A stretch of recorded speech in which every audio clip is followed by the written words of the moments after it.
வணக்கம், நான் உங்கள் ஜெயலலிதா பேசுகிறேன். இப்போ நாங்கள் எங்கே வந்திருக்கிறோம்னா, எங்களுடைய கசமாடசாமி கோயிலுக்கு வந்திருக்கோம். இந்த கசமாடசாமி கோயிலுனா எங்களுடைய குடும்ப கோயில். இந்த கோயிலை வச்சு தான் எங்களுடைய வில்லுப்பாட்டெல்லாம் அரங்கேற்றம் பண்ணாங்க.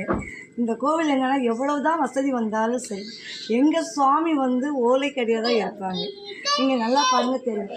எப்படி இருந்தாலும் அவர் இருக்கிறது இந்த ஓலை கூரைக்குள்ளே தான் இருப்பாங்க. இது எங்களுடைய சுவாமியுடைய இது எங்கே இருக்குன்னா, கொற்கை பக்கத்தில் அக்கா சாலை. இதுதான் எங்களுடைய குடும்ப கோயில். இந்த கோயிலுக்குள்ள தான் நாங்கள் எங்களுடைய வில்லுப்பாட்டு அரங்கேற்றம் பண்ண இடம். இதுதான் எங்களுடைய வில்லு மேடை. இதில் எங்கள் அக்கா, இன்னொரு அக்கா, 2 அக்கா, ஒரு அண்ணன், நான் எல்லாருமே இதில் பரம்பரையாக நாங்கள் படிக்கிற கோயில் எங்களுடைய வில்லு மேடை. புரட்டாசி மாதம் 2ஆம் தேதி படம் வரும். சரியா? இன்றைக்கி எங்கள் குடும்ப கோயிலுக்கு வந்தது ரொம்ப ரொம்ப சந்தோஷம். வணக்கம், உங்களுடைய ஜெயலலிதா.